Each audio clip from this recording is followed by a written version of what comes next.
დიდი ოდენობით ყალბი ფულის გასაღების ფაქტზე გორში ორი პირი დააკავეს. ფინანსთა სამინისტროს საგამოძიებო სამსახურის ინფორმაციით, ბრალდებულმა შიდა ქართლის რეგიონში დიდი ოდენობით ყალბი დოლარი გაასაღა.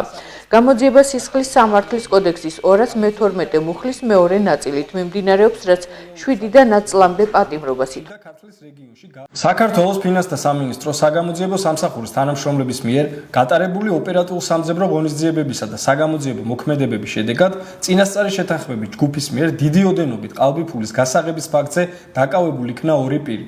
გამოძიებით დადგინდა, რომ ბრალდებულებმა უკანონო მატერიალური სარგებლის მიღების მიზნით შიდა ქართლის რეგიონში გაასაღეს საერთო ჯამში 188,900 აშშ დოლარის ოდენობის 1899 ცალი ყალბი 100 დოლარიანი კუპიურა.